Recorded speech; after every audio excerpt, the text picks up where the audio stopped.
Hello, everyone. Thank you for being here. I appreciate you hanging out on a Sunday afternoon. It's 3 o'clock Pacific, and it's sunny outside in Portland right now. So we're gonna, raise a glass for that for sure.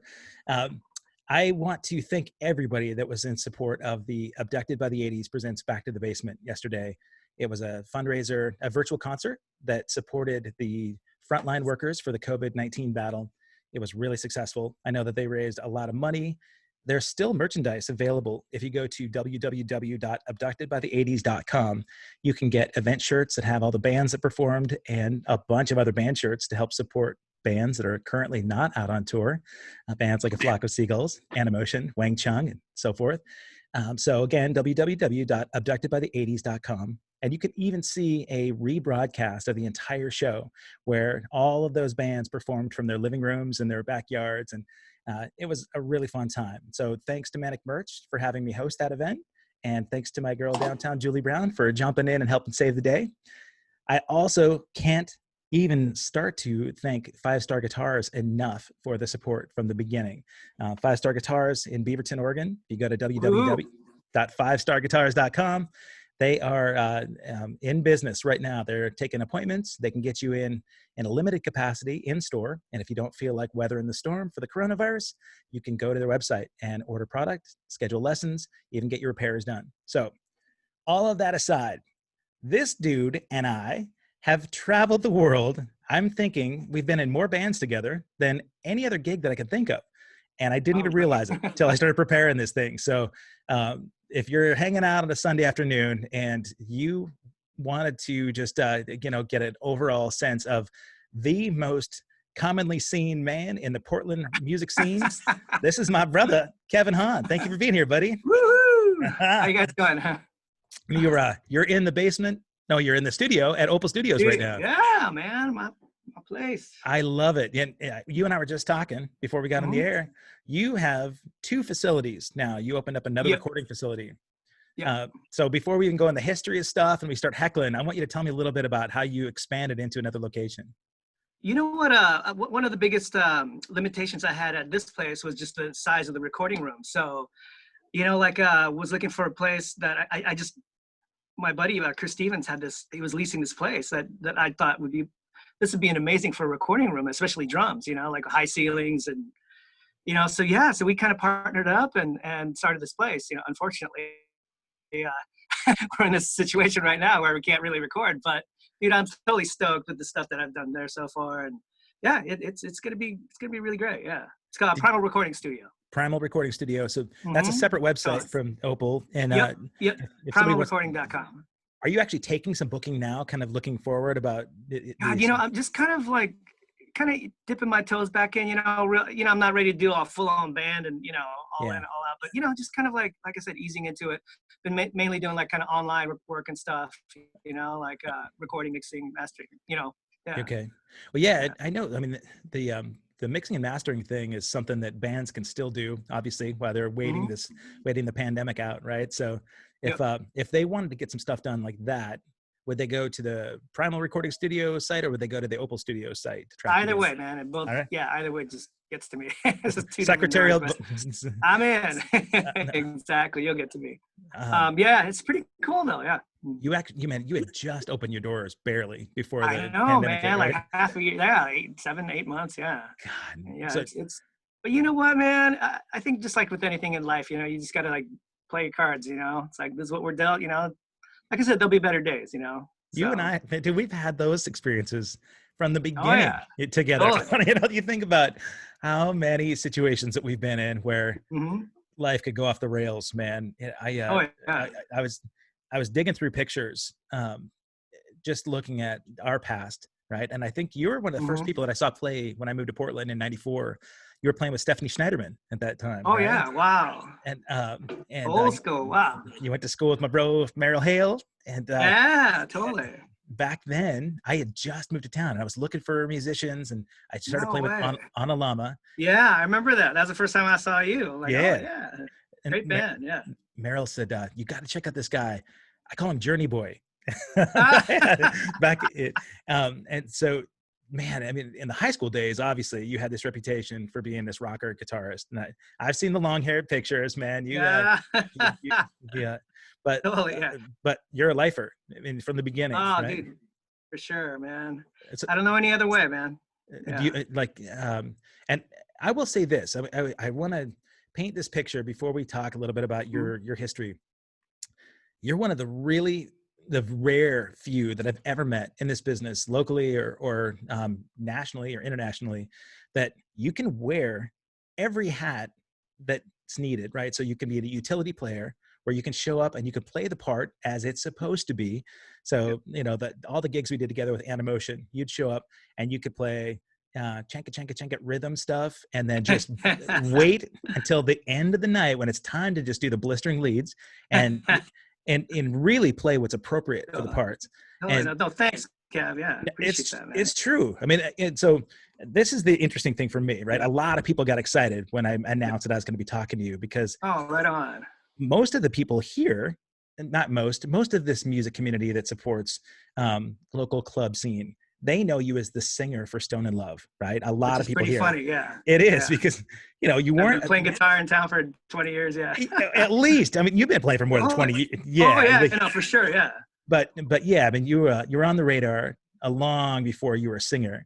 It's funny that the Journey connection, you know, was made long before you were in a Journey tribute. But that's pretty funny, yeah, totally. But, you know, so you got the singer's hat, where you're a confident, really sort of I'm trying to think of the word, like when you see somebody sing in a band and they're not known as a lead singer, when they walk on stage, if you see somebody walk on for the first time, you can see that they're out of place. And it's never been that case with you, whether you're playing guitar. Man, thanks. I appreciate that. Well, this is just true, right? I mean, and your humility really helps too, but you're a wicked singer. You're an amazing guitarist. You have this ability to like bring people together too, without alienating any situation. Like there have been situations that you and I've been in where it can get volatile. We've been on tour and tensions are rising. Oklahoma. Yeah, or Lincoln, Nebraska, or you know, but truthfully, you know, even just go before we left on tour, right, to go to Europe, you know, and the day before we left, things went awry, and you had this disarming way, this calming way of saying, "Hey, man, let's just take a step back, take a breath," and so it's more than utility player or lead player or singer, but you've got a really good way to balance things out. And I'm sure that's why your recording engineer and your producing hat is also something that has really worked. So, you know, yesterday I had this guy, Chad Bork, went on from Kansas City. He's a friend of mine he's a talent agent. He has a program put together where bands can learn to make more money, really doing things the smart way. And you've kind of figured a way to make your living in music when it's so challenging. I mean, every bit of adversity towards you. So now let's take a step back. Let's look at you in high school, right? Where you may have had stars in your eyes as a guitarist. Did you have a business sense back then? Dude, I had no business sense back then. Really? Okay. You know, you're a kid, man. You're like freaking 16. Like, I just want to rock and meet chicks and blah, blah, blah, you know?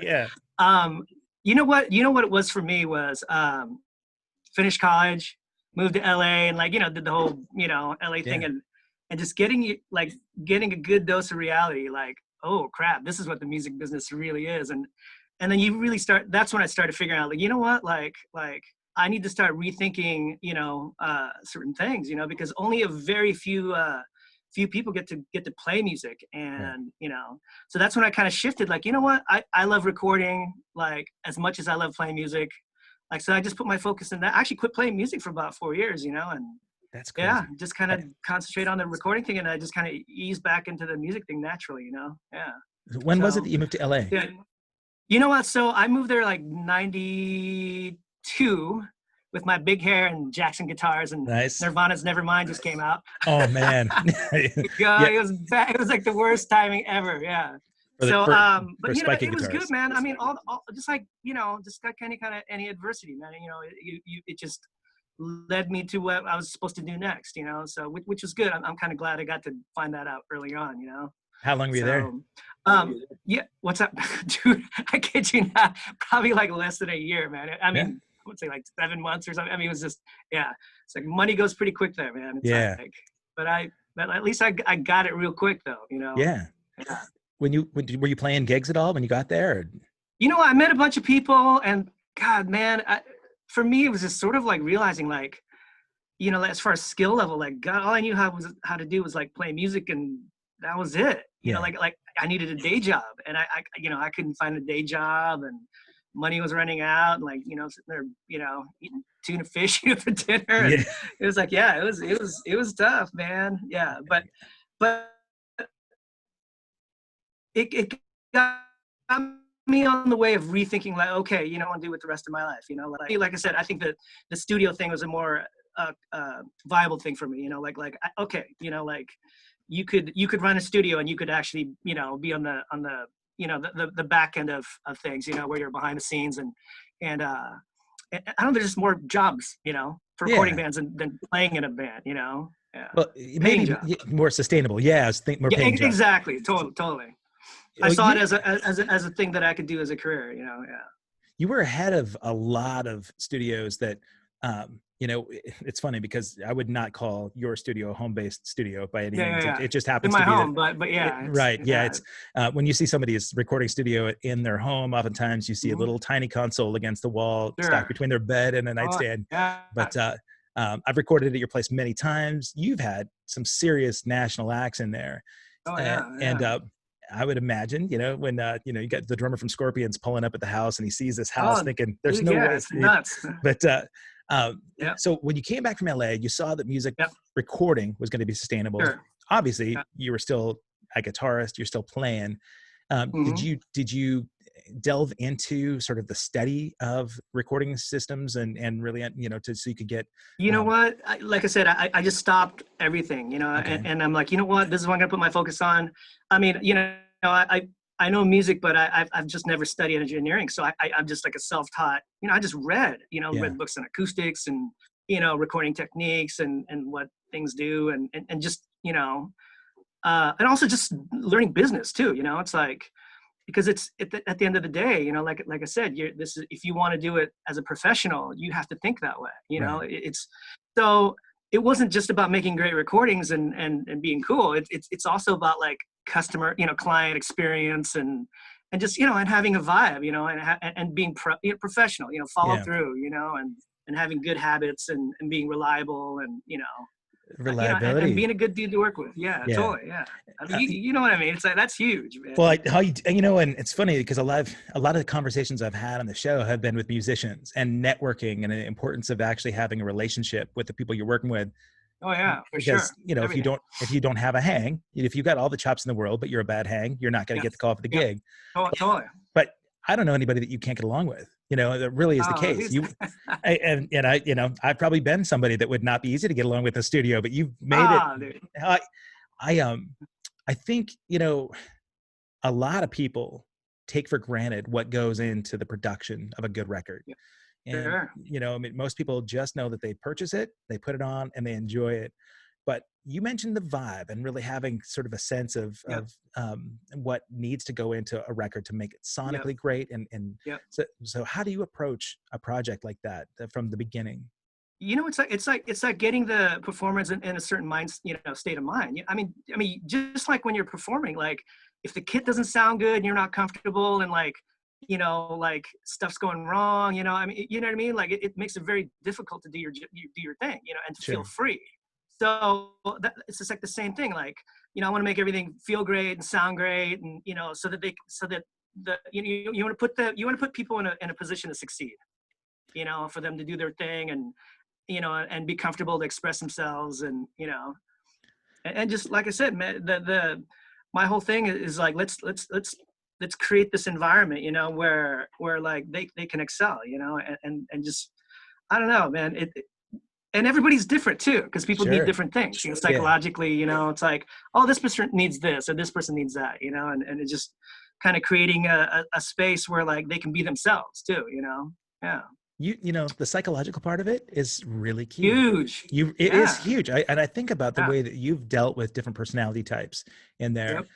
So when somebody comes to you and says, "Hey, you know, we've never met, but I heard, you know," because I would bet that most of your business comes word of mouth. Is that right? Yep. Okay. Yeah. So, Almost all. Yeah. all Totally. right. So reputation certainly is key. Yep. They got it. You know, they know that Kevin Hahn is the guy to go to. When they come in, they say, "Hey, you and I have never met. I have these influences. You can hear my demo tracks. You know, Yep. these are my rough takes. Um, I'm spitballing an idea out, but Oh yeah. maybe I'm a female singer that says, Yes. I love Alanis Morissette. I love the sound of the Jagged Little Pill Yep. record. Yep. That's kind of what I want to go for Yep. as an engineer. I mean, then do you put your producer hat on and say, okay, I'm not, from my first perspective, I'm not getting Alanis Morissette from this person that's sitting here. You know, she's mousy and maybe not so confident. Sure. Exactly. Well, the thing is, like, even though someone says something, there's other, you really got to hear what they're saying, you know Yeah. what I mean? Like, because sometimes some people just can't express themselves, in the way of kind of like wanting this or that. And, the thing is, I just ask more questions, like, hey, what do you like about that? Because it could be a certain aspect of, I like the drum sound on this, or I like the bass sound in this, or, so it's just really getting to what turns them on, about what, the examples that they give you. And I don't know, just kind of knowing people too, knowing music, you just like, oh, okay, they dig this vibe, or they, Yeah. like they're going for this. I mean, like I said, there's, after like 20 years of working with bands, it's kind of, you just kind of, just like when you get a gig, it's that's the thing, is you have to know what they're looking for and give them what they, like I said, don't give them, Neil Peart when they're looking for Kenny Aronoff or something, It's like, Yeah, both, which would be very difficult for me. But, ah, I was thinking about the relationship that you got with somebody in the studio. You graciously had my son come in, very first studio experience. oh yeah, He yeah. was so green, right? He'd recorded his own stuff in his bedroom.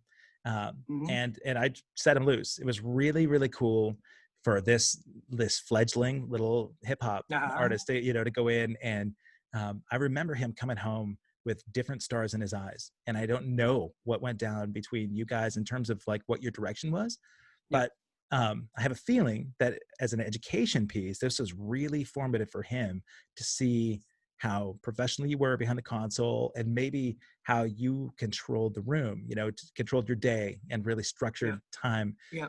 Bands that, I think everybody should know that there are the days of like record labels giving you $1 million to go in the studio and having endless time is no longer happening. Gone. Yeah, So, totally.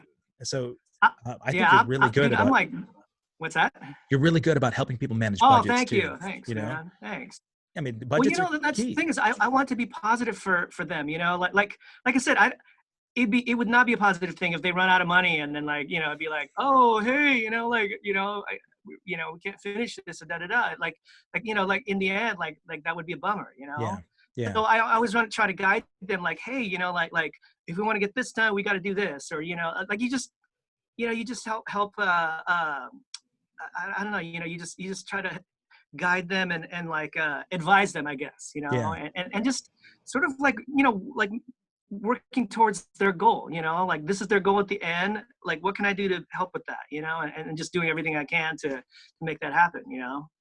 You had to, getting their own budget is an important one too. It is, I mean, because I know that you're, it would be easy for you to give away your time, and it's not something you can afford to do either, right? You've got, Sure.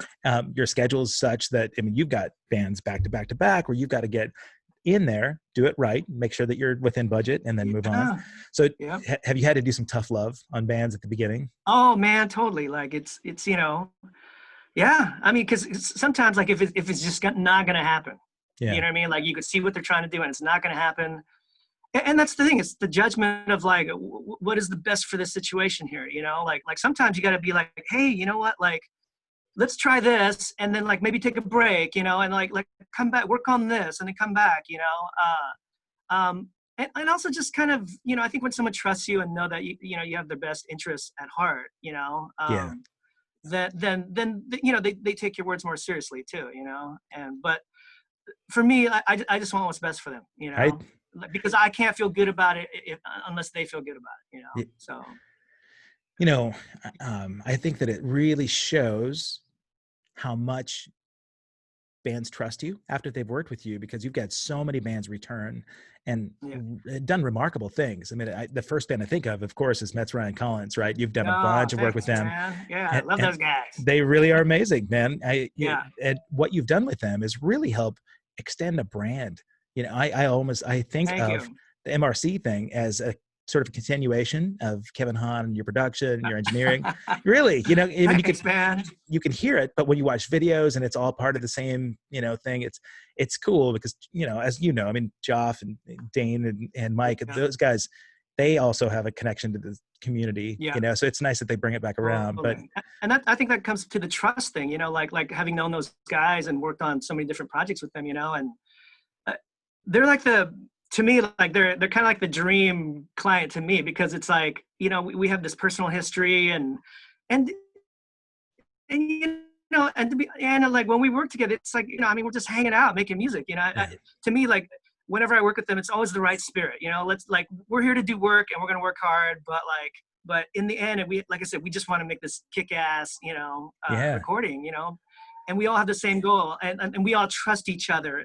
And the thing with them too is like, it's like, since I know them well, I could ask for things, because I know what they're capable of, so I could do a little more ass kicking, Yeah.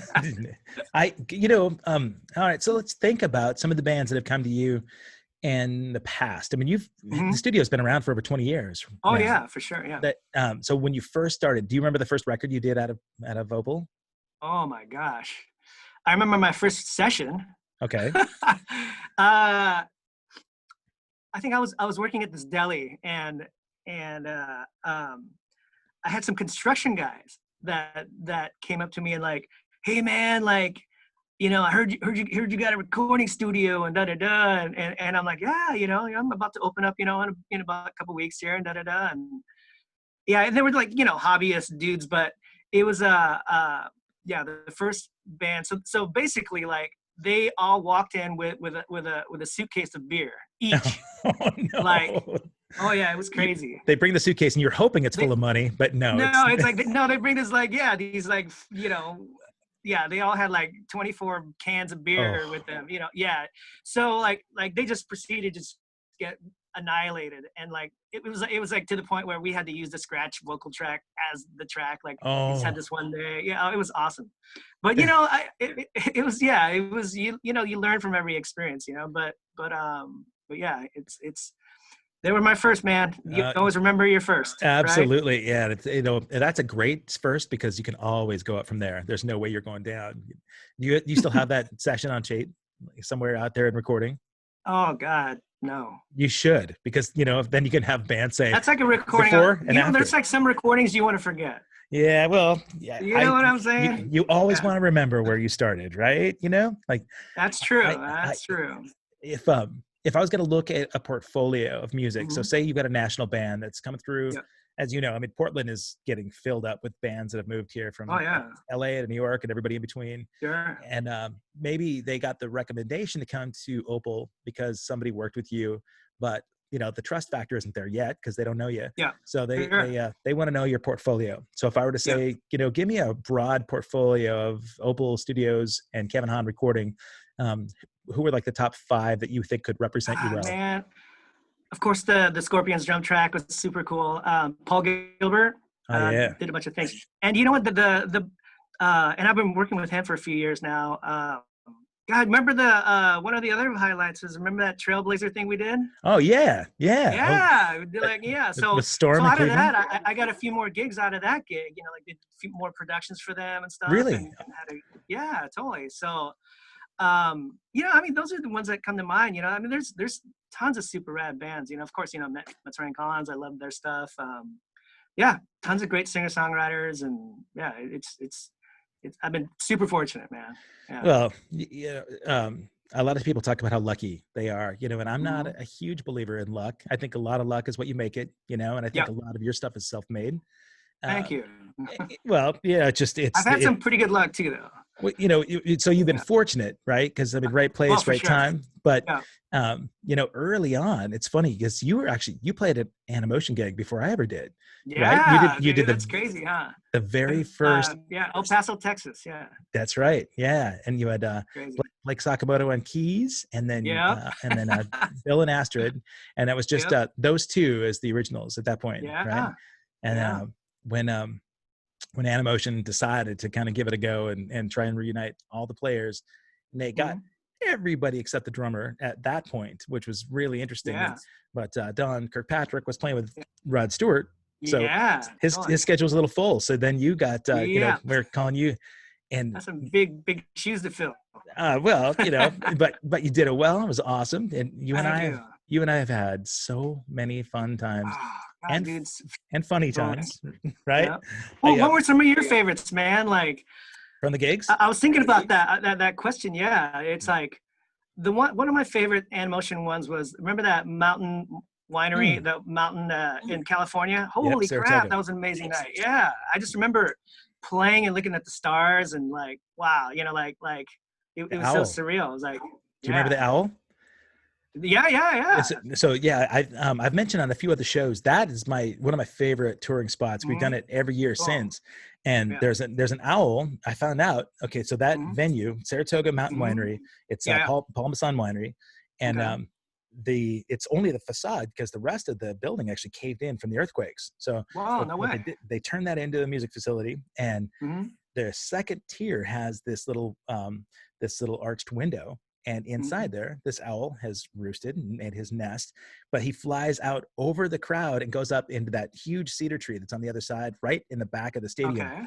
And but I'll never forget that first time that you and I played that gig. We were playing it with Animotion, Yeah. and most of the night I was hanging out with the flock of seagulls, which is really funny because that's you know, Yeah. one of the connections of Totally. the gig. But no, I think um, the gigs themselves were Got really lost. cool that you and I did, but we had some Oh funny yeah. peripheral Super rad. Yeah. experiences.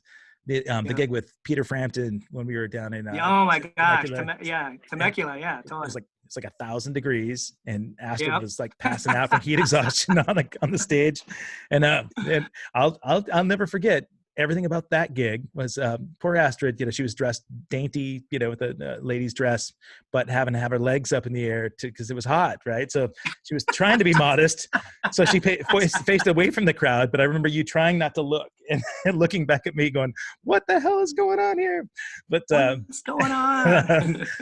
but so that was cool, and Frampton Yeah. was unbelievable. Oh my God. Yeah. And What a beautiful night. Yeah. what the cool thing about that was that hanging out with those guys afterwards, John Regan and Peter Yeah. Frampton, they Yeah. were huge fans of Eddie Martinez and Jennifer Batten. Like Oh yeah, that's so cool. like Eddie is, you know, he used to play with John Regan all the time back in New York, and Frampton, when Frampton found out that I played with both of those guys, with Eddie and Jennifer, he's like, "Wait, what?" And he was telling me how Jennifer had his favorite Yeah. tone, which was really cool. But Wow. I was thinking New York That's cool. when we played in New York. We played Jersey, and Oh yeah. we went into an off-Broadway show that Ben Stiller played, and Where I again, fell asleep. yeah, it's like 1,000 degrees again, and we're in the theater, and there's no air conditioning in the theater, right? So you and Oh, is that what it was? I remember us being up against the I remember railing, that. Yeah. and you had the playbill, you know, because Ben Stiller and I'm trying to think of who else was on the. It was a really cool play. Yeah. It was House very of Blue cool. Leaves. Yeah. But no, you don't remember a bit of it because you were sleeping. But Oh, you I snored. remember that part. Ben Stiller was in it. What? You fell asleep and you snored, and so I elbowed you and you knocked your program over. But I remember everybody like turned to see you. I'm like, It was a rough night. It was a oh, long night before. buddy, yeah, we were up all night, Did and we then play the night before? we did, and it was so. God. Oh my God, I thought about letting you sleep because I thought like the snoring. No, would do it. I'm glad you woke me up, dude. Can't let me keep snoring through that show. Like, so Animotion gig wise, those are the stories. Cleveland was a whole different bag, right? Yeah, so that was fun. Yeah, totally. like some gigs here in town were amazing. That first gig that I did with you guys, Yeah. open up for Chris Cornell, man. At the Yeah, that Roseland. was And super cool. it's hard to go up from there, man. You know, but I remember. I don't know if you remember. I the masseuse, like Chris Cornell's masseuse, was there, or somebody that hired her. yeah, And I made the mistake of getting like a 15-minute massage before the show, which is, don't ever do it. No. It's like the worst thing ever, because like you just like, it's just like, it's kind of like when they tell you like don't have sex before a show, like like you just kind of lose your mojo. Wait a minute. Like I woke up like no, I didn't have sex with them. You had the sex with masseuse? No. But it was almost like that. You just kind of like, you know, like, you just kind of, you lose all your angst. And I did the same thing. And I was like, whoa, had to really get into that one. That band was hardcore, but we were. Oh my God, they're amazing! Yeah, totally. But we so inspiring. But we had to be, because like Cleveland was on the entire set, man. There's no totally. no downtime, no down tuned. You know, it was just all 100%. So but on to Europe, and we remember staying in the middle of the red light district in Amsterdam. You know what, that is definitely some of my fondest moments of that trip. That was so fun. Just everything about it. Everything. I know that you were making fun of me for having my psychological conversations with the prostitutes in the red light, but I was really, I wanted to have, those were sincere questions that I was asking, you know, because you kept like punching me and telling me to get out. And I'm like, no. I think I'm like, come on, dude, let's go. You're going to get us beat up. I asked them, I said, as long as you don't have customers, like, it was fascinating to me, you know, but we met some amazing people over there. And what about the pig mask? Oh, right next door. No, exactly. Yeah. We were staying at S&M shop or whatever. We were staying at the youth hostel right in the heart of Amsterdam, and right next door was this S&M shop that was.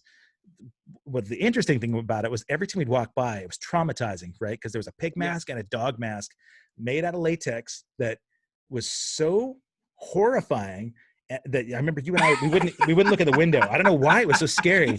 But then every time we'd be like walking down the street talking about something, and we'd look at the window. and think, oh. But I think you were with me, right? We went in and talked to the guy that had those, and I said, "So is this fetish? Is this a real deal?" And he goes, "Yeah, these are made in Portland, Oregon." And we were like, "What?" And they made him for Spartacus. That was the whole deal. Yep, they were mad. totally. So what a small world, man. But what a small world. A little Portland, capital of pig masks. That's right. God, well, you know, for anybody out there that has that pig mask at home and it's part of the fetish, it's not that we're making fun of you. It was just a really scary time at that More point. power to you. Yeah, absolutely. Just, you know. Yeah. And, you know, we had more like tour times. We had the Delana gig, which that was fun. I think my favorite thing about that was developing a network of people that really appreciated her talent locally. Oh yeah. You know, because everybody in town was a fan of Kevin Hahn, and so they all came out to support you know, the Delana gig. And you know, I think it was kind of a good send-off before we went off on tour, you know. And the fact that you and me and Brandon Cook and Jeff Buhner, it was like we had this united front of all these bros that have been playing together in different formations, and then supported her. You know, she had to feel pretty good about having a band. Dude, that was super fun. It was good. Yeah. And then getting to that tour with our little toy drum set. And oh my God. I've talked about. Thank you for calling and setting all that stuff up, dude. Oh my God. You know, Matty Rocks. What's that? Matty Rocks. That was oh yeah. Like he the guy that ended up putting together some of those shows. We were playing Rockfest in Wisconsin. That was the culmination of the tour, right? So we're gonna do all these gigs in like Minnesota and Iowa, and then get to Wisconsin for Rockfest with Godsmack and Buck Cherry and Shinedown, I think. Yeah. Massive outdoor festival. And so we went to get the gear, and the backline gear that we had was a tiny little toy drum set and this little this like half amp that maybe partially worked, and this horrified look on Brandon's face. I kind of wish at this point that I had gone on stage with the toy drum set. Would have been fun to glitter it. But nah, it all worked out well. We got to hang. Oh God! Who would have thought, your connection with like Kelly Lemieux, who's been doing the Buck Cherry gig for a Yeah. while, would have, Yeah, which is super rad. So happy for him. Yeah, yeah, totally. it is cool, man. And he seems to be It's a doing small well. world. It's a small world, man. Yeah. Even more than people might think, because No, for sure. I mean, Portland's kind of a small town, but once you get out of it, this network of people, like when we go to the NAMM show, we'll go down and we'll meet all those people, but they're all kind of an extension of our little network. Oh, for we sure. go down there, Yeah. like, Totally. I think, all the people you run into. Yeah. and then they continue to remember, Yeah. Will Howell, DJ Will, man, it blew my mind. So Will's the KNEC, DJ, and he's been hosting his event at the Rainbow forever, and he always does stuff at the NAMM show. But the very first time I met him at the Rainbow, we started talking, and he said, "So where are you from?" And I said, "Oh, Portland, Oregon." He said, "Oh yeah, Gargoyle, the Dan Reed Network." And I said, "Whoa, Gargoyle? How do you Gargoyle?" And he goes, "Oh yeah." And so I was talking about Dave Kendall. Yeah.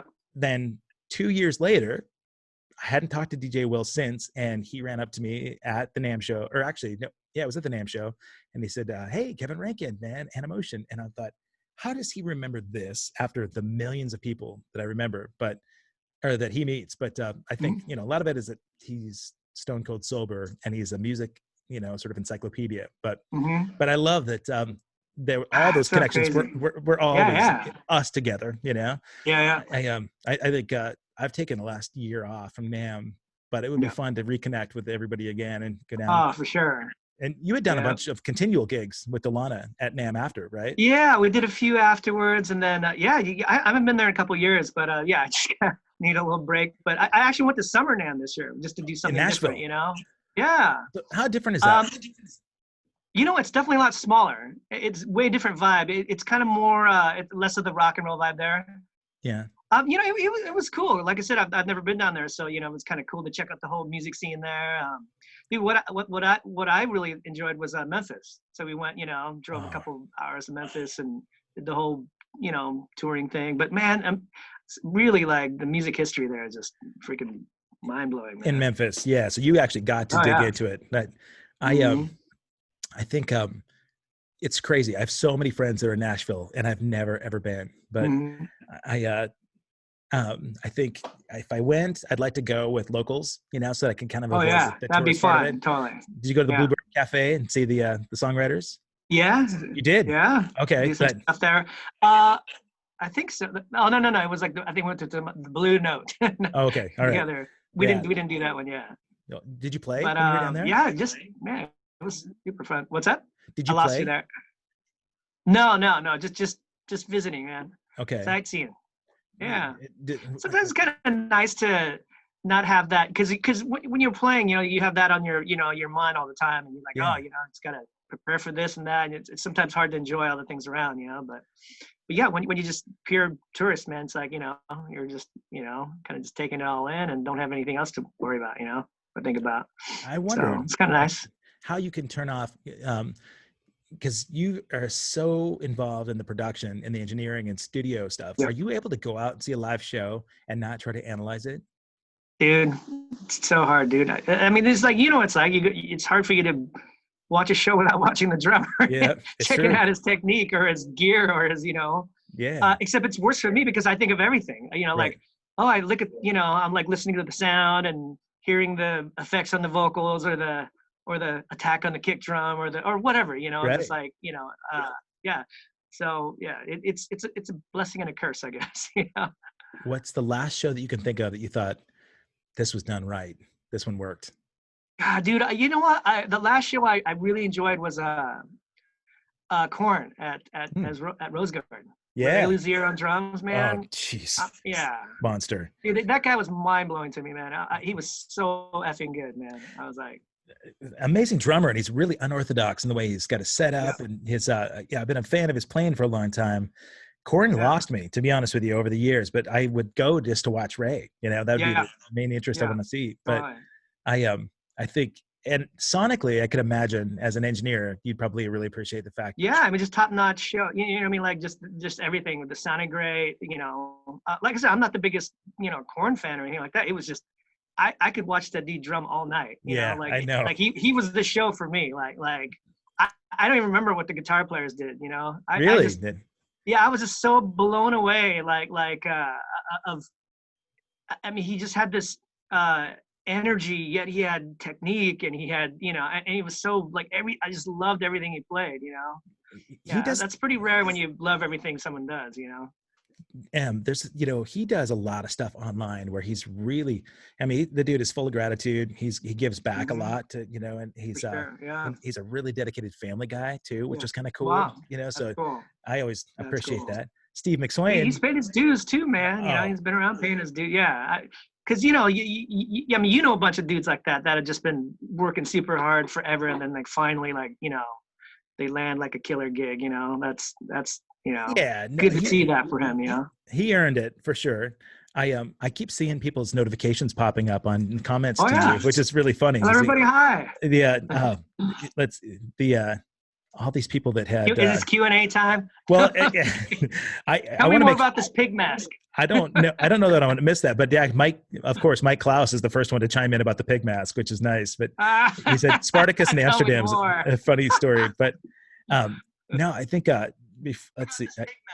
Oh, the Soulful Giving event Oh that you guys did in yeah, Journey. yeah. So the Journey thing that you've been involved with, Yeah. Stone in Love, was Yeah. really the first tribute thing in the Portland area that Yep.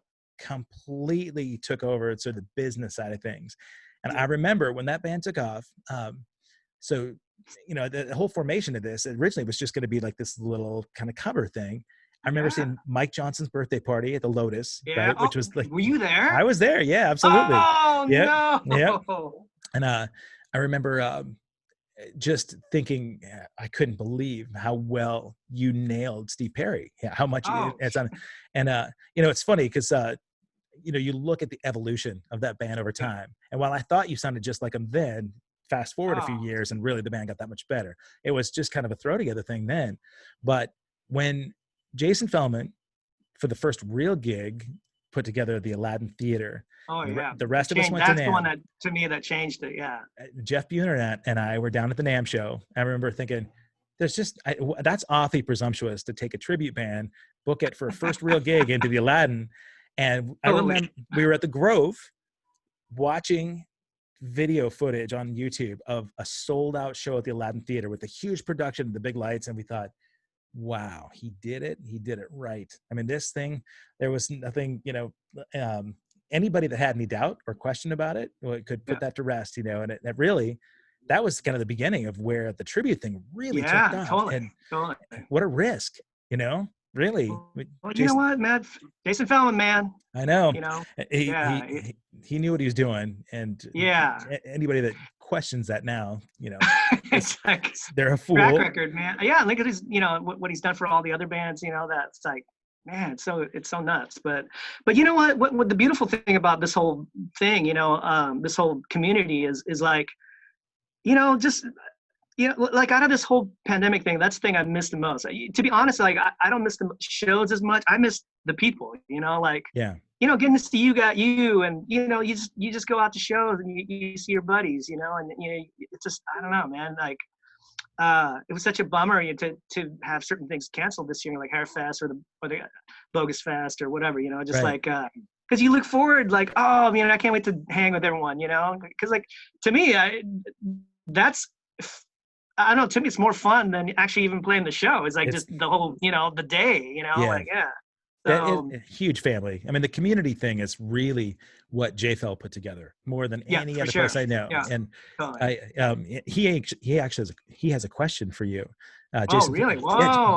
Jason Feldman wants to know who your favorite member of Stone in Love is. Oh, of course it's you, Jason. Jeez, come on. But the Soulful Giving thing, that was another evolution I think that happened when JFL started doing these band gigs. They started taking on a different sort of life of themselves where they play big venues and then getting involved in charities. I know early on, Jason sort of took a risk where charities would have him get involved and he wanted to be part of it. And oftentimes those gigs would lose some money for whatever reason. And Jason was always really good about being able to stand up for that charity, either, you know, giving them some sort of stipend or money, even if the money Yeah. didn't come in for a gig, making sure that bands were taken care of there. And Yeah. so something happened, and it's a question I should ask him at some point, how he found certain organizations like Soulful Giving, where Yeah. it became a huge success. It was the Yeah. biggest thing in the summer besides Hairfest, really, Yeah. where Yeah. thousands of people had gathered together. And I Totally. know money was raised and everybody had a great time. And yeah, that is a big part of what's missing right now. You know, that Yeah. there's this connection where we can talk Yeah. on Zoom Sure. and connect with people, but the face to face, even with a mask, you know, would be really nice for sure right now. But Dude, I, yeah, I'll take it. yeah, Davin Warden had he had the He was uh, ahead of his time, he dude. was ahead of his time. He Mask, yeah. the mask, he knew at Hairfest. We should have listened. Yeah. But now everybody's got, you know, I noticed that you can get Flock of Seagulls masks on the Abducted by the 80s. What? Yeah, No way. $10, man, goes to charity. But you should be pimping it right now, dude. You should be like, well, it. I ordered some from my parents actually. Oh, yeah. So I just made my order last night. Oh, that's awesome. Yeah. Otherwise, you know, but I see a whole bunch of these people with questions, and I think Okay. A lot of people that have worked with you, which is interesting. But let's see, and it's hard for me to catch a lot of this feed. So as I comb through some of these questions, let me ask you. Oh, chainsaw next door. Nice. That was a good timing. Oh, all right. So Lisa Savage is saying that Spartacus might be closing. That'd be a really sad thing. Oh, dude. But you know, in Amsterdam, if you wear a mask, actually, that's, you know, a pig mask. That might be the best way to avoid the coronavirus, right? Or a ball gag. I don't know. They had plenty of those too, but I don't think that stops the nose thing. But the pig mask. That's true. That's true. We'll get to some of these questions in a second because it's hard for me to scroll through and talk to you. Oh, sure. I was going to ask you. You said that MRC is kind of your dream gig for recording. Yeah. Because you know the guys into personality. Yeah. If say, you know, there was a big fat paycheck that just said, hey, Kevin, build your studio anywhere in the world and I want you to produce this band, who would you be able to just walk in today and think, this is the band, my dream gig? Oh God, man, that'd be so tough. Even if it's a band that's no longer together. Well, a band that's no longer together? Dude, you know what?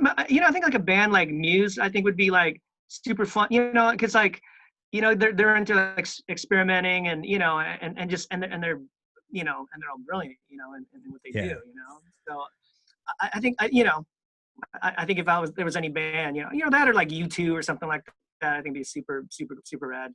Because the complex part of the music, there's so many layers, right? Those bands have such unique sound. I think as a studio guy, you know, like it's always fun to because they're always into like textures, you know, like sound textures, you know, and have coming up with something that's not as conventional, you know, to where you listen to and go, oh God, you know, what is that, you know, like, you know what I mean. So I think that's always like the super fun, you know. Is being creative in that way, you know, in the studio and creating sounds, you know, is I think a fun, you know. Matt Bellamy, if you're listening, reach out to Kevin Hahn. Insanely talented. Exactly. If you're honestly, listening, that would be the gig too for me. If there was a band that was looking for a fill-in drummer, you know, the Muse gig. You and I have talked about the Muse thing for a long time. That and their show, the production and the show is so incredible. Just phenomenal. Yeah, totally. Well, speaking of great production, you had the drum recording for Scorpion stuff. So how did that come about there? Super crazy. You know, actually came out of the Cleveland gig, you know, like we opened up a show for James Kotak's solo band, and he was like hanging out in town, and I was kind of like I got referred to. He got referred to me, and I was working on some of his like ideas for solo record stuff, you know, like doing some tracks, and dude, and he got the call, you know, to do the Scorpions record, and he's like, he didn't want to fly to Europe to do the tracks. So he's like, hey, you know, I got my buddy here in Portland, you know, like he's got a studio, and he showed him my link, and they're like, oh, okay, fine, just do it there. It blew my mind. I mean, I was like, it's me, 8th grade, fucking Scorpions Blackout was my favorite record, you know? And it was it was surreal because like they would give me the stems to record to, and like just it was so freaking surreal. Like you just like, oh my god, here's Klaus's voice, and here's the Yeah. guitars, and here's you could hear everything separated, and like yeah, it was surreal, man. It was freaking surreal to hear just and then hearing the final thing too, like holy crap, Yeah. like yeah, And it's mind blowing. and these were re-recordings of some of the earlier big hits too, Well, right? so they did some cover tunes, and then they kind of reimagined a few of their songs. I mean, so there's like freaking Winds of Change and Rock You Like a Hurricane, but they were done differently, Yeah. and yeah, it was surreal, man. It was I think I still have those tracks too. Do you? Somewhere. Yeah. I can Well, do a dance mix, Scorpions dance mix. I would imagine it might sound a little different than the stuff that they put out on that record, but I was thinking it'd be great to hear some of that now, but I don't think you can get away with that. That's Yeah, probably part of your contract. I don't want to get sued. So what happened? Like, this is a question that Yeah. people don't oftentimes get to hear, but how does it work out to negotiate your fee for something like that? Like, you don't have to talk about God, specific money, but here's the thing: is like the bigger the client, the more work it is. Like, so for instance, like that was like almost like a 24-hour job, and because we would track during the day, and then I had to prep files after the session, and then I would have to upload those files overnight. right. So like, I mean, like, I would start from like whatever, like 9 a.m. and then I'd be done at like 1 or 2 in the morning. So yeah. So for as far as that, and like just everything, just like it's such a big production because you need a drum tech, and you need all these people, and you got and you have to we booked a whole week, and the drum kit didn't show up for a week later. Oh no. So yeah, so it's just kind of like, so as far as like I want to make it fair, but at the same time I got to be compensated for Yeah. all that stuff too. So yeah, so it was So who do you I'm negotiate not gonna. with? What's that? Who do you have to negotiate with? Their management. Okay. And that's another whole story when someone's in another country. It's like a whole Right. new, I mean, just like, even just getting paid, you're like, hey, I haven't seen my money in a month, like what's going on? Like, oh, what's your routing? Oh, we wrote your routing number down wrong, blah, blah, blah. After months, it's kind of, just stuff, you just like language barriers and all that other stuff, it's just, so yeah, it's, sometimes I kind of prefer the local, face-to-face, Yeah. like, I don't know, I just like it simpler, Well, for all sorts of reasons. I mean, it's easier to really have a relationship where they can come back to you, right? It's Oh, also totally, yeah, totally. easier to track down if they owe you money too. But I, I think it's a great feather in your cap for the portfolio, though. Thank And you. as a lifelong Scorpions fan, as you know, Oh yeah, totally. I was so excited for you. I think Thank you. the Paul Gilbert thing. Tell me about that, because Dude, he's man, yeah, people know him from Mr. yeah. Big, but Oh yeah, I got to give props to my buddy Kelly. He hooked me up because he moved here a few years ago, and just it's crazy. I think I've done about like 4 projects with him now, and wow. and it was going to be. I'm so bummed. I was so bummed. So I was going to co-produce and engineer his new record. Just before the pandemic. Oh no. To April, like, yeah, so we were gonna start this record, in April, and I was like so stoked and just like, like it's so crazy, man. Is it still He in was the gonna books? have all these amazing players from all over come in and do this record. Were you gonna do it at Opal, or were you gonna do it over at No, Primal? actually, Primal? we were gonna. The scheduling didn't work out with our place, and for our needs, we needed a bigger place. I think we were gonna go to Jackpot, so we actually had dates booked and everything. And yeah, I was just gonna go and engineer it and help them co-produce, and yeah. Is it like, just pushed back now? Well, like I said, timing is everything in this world, Yeah. So Yeah. so we'll see what happens, but like I've like mixed DVDs and like live concerts and stuff, and man, did some pre-production for Mr. Big record, or Oh, nice. him recording drums on the demos. Yeah, it was actually pretty cool. Paul did? Yeah, he's actually a good drummer. Yeah. He is a wicked drummer. I've seen a lot of the videos online where he's playing the Racer X stuff, and I'm like, okay, Yeah, he's like, I give up. phenomenal musician. Yeah, totally. And it's cool that he's here, local guy, you know. Yeah, totally. And he's the coolest guy too, man. Just super. Yeah. Jennifer Him and his wife. Batten, Yeah. she's got wonderful Jennifer things to Bad, say she's about a him. super rad. Yeah, Yeah, totally. but I know that she Yeah. and Paul worked together at MI, I Yeah. think, back I'm in. sure they have. Yeah. Nice to have some shredders right here in town. Man, Yeah, it's like just world class, Yeah, yeah, those are people that make me want to quit guitar, man. not even. Like, they're so good, man. If you had to pick, I mean, right now, like if if a Yeah. gig came through, Mhm. playing guitar or singing, would you be able to pick right now? If there was Ah, dude, it just depends on the band. But here's the thing: is like guitar playing guitar gigs is easier. It just seems like there's just less pressure. It's like when you're the singer, like you're like yeah, it's like everything begins and like it's just there's so much focus on that. With the guitar, like it's just I don't know. So I've always been more comfortable with the supporting role. But as far as like what kind of gig, man, I just like gigs that are fun. So like if some, like, oh, that sounds fun or that sounds fun, like I would just go with the one that would be the one that turns me on the most. how about a band that's out touring right now that because when I've asked this of a bunch of people about Hmm. like their sort of ultimate lineup, it seems like almost everybody picks like a Dave Grohl gig, Foo Fighters or Yeah, Dave yeah, Grohl, yeah. because he's not Sure. only a badass musician, but he's also just Yeah, a yeah, fun yeah. hang, and so speaking of being fun, I mean, Yeah. obviously Dave would be one of those dudes. um have you because I know that you've got some of your own solo recordings as well. You've Hmm. put Yeah. together your record. Did you have local Sure. musicians play on your most recent record? Um, you Was know that what, mostly man? you? You know what? You know what? The last one, Joff helped me a lot on that last Okay. one.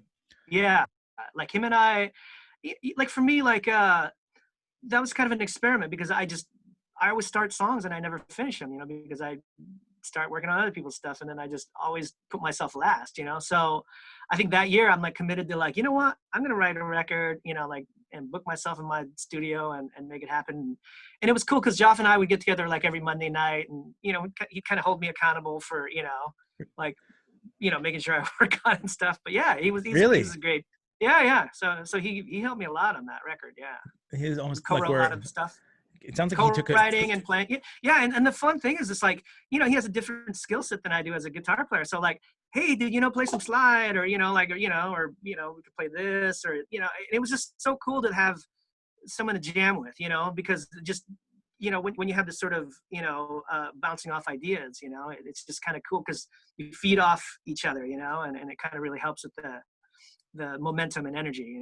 That Yeah, is, man, yeah, super fun. it's crazy that you're able to balance so many things out. You've been married to Ange for a long Oh time, yeah, right? So yeah, totally. how do you manage that sort of thing? Because as a lead singer and a guitarist in a Yeah, band, there's a ton of attention.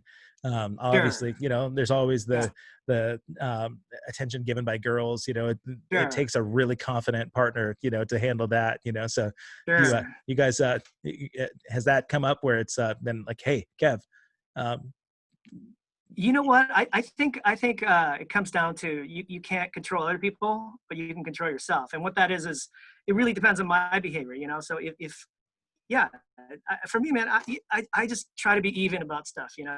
Like if someone's whatever gives you pat on the back, I'm grateful, but at the same time, it's like you got to be have some humility too, yeah, and just yeah, and you know how it is. It goes up and down, man. You just don't want to get too carried away with anything. Just always make sure your head's on straight. And another thing too is like, dude, like everything in life is temporary. It's like, dude, you never know it's gonna be your last gig or how long something's gonna last, man. I right. just I just take it as like super grateful that like I mean, dude, at this stage in my life to still be able to do it, is Yeah. I never thought I'd still be doing it. Really? So yeah, no, dude, seriously, man, it's like, I thought I was retired from playing music. Wow. But yeah, but dude, I just feel like I'm just grateful for every moment and opportunity, and believe in making the most of it, and also like try to make it like good for everybody else around you too. So for me, I genuinely care about how someone feels when they're at my show, or and like I said, genuinely appreciative that, they showed up, It so shows, man. thanks, man. Really, I mean, I think when the pandemic sort of eases, hopefully a Hmm. vaccination comes around and shows start to come back through. I think it's just it's really a blessing, that you're in that position where people really do feel appreciated. I know being in a band with you with so many different projects, you just make it an amazing time on the road, on the Dude, stage. thanks, Really, I mean, if it hadn't been for like your sense of humor and your, he's I think about like those snowy drives through, Belgium, then oh yeah. we it could have gone awry, or like in Really? Nebraska on the side of the road. But I'm grateful for your attitude, your humility. Dude, thanks, man. Your perspective is fantastic, bro. And Thank you.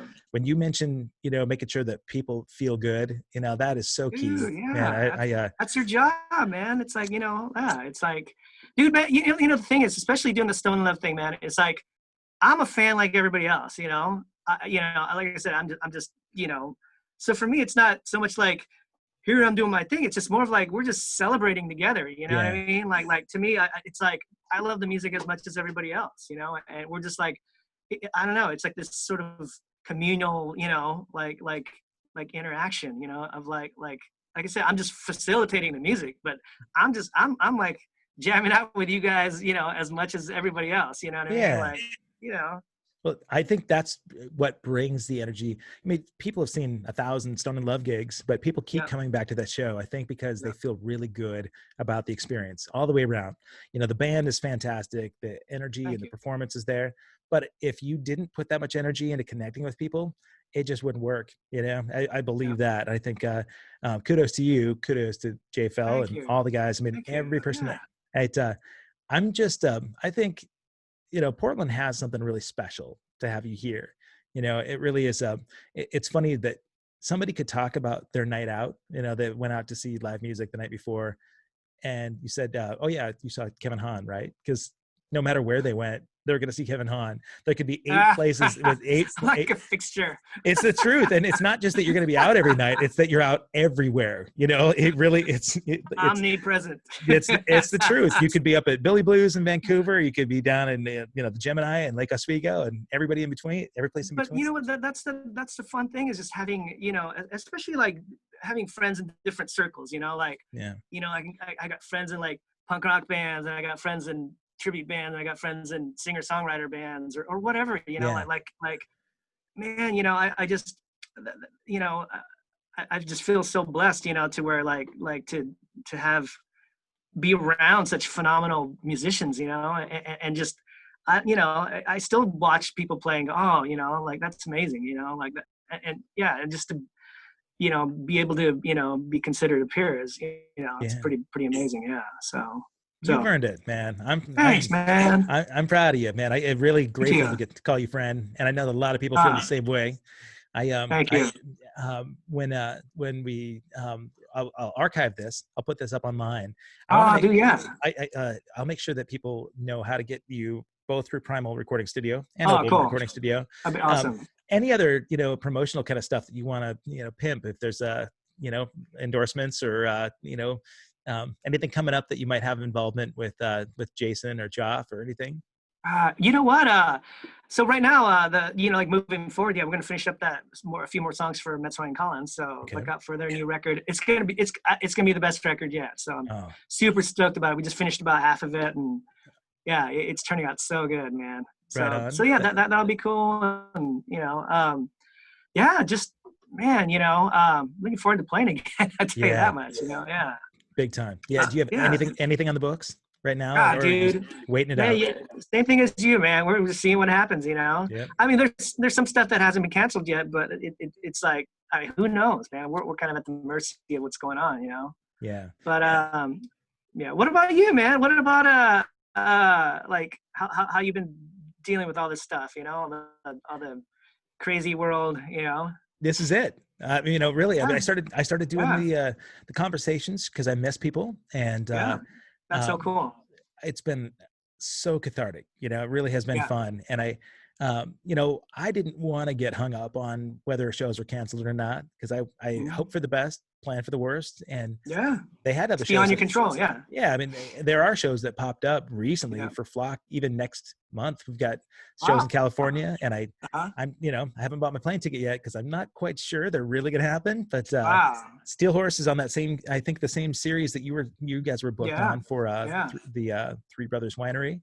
Mhm. So that may or may not happen. I'm here, and I'm gonna take a little time to go to Montana, see my folks, Good, in man. about a That's week. good.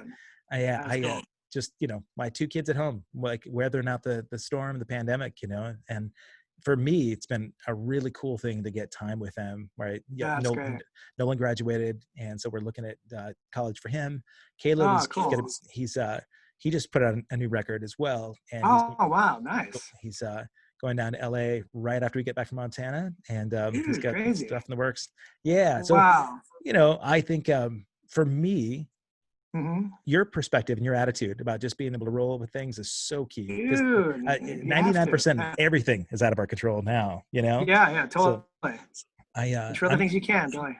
but I just noticed you're wearing your Scorpion shirt.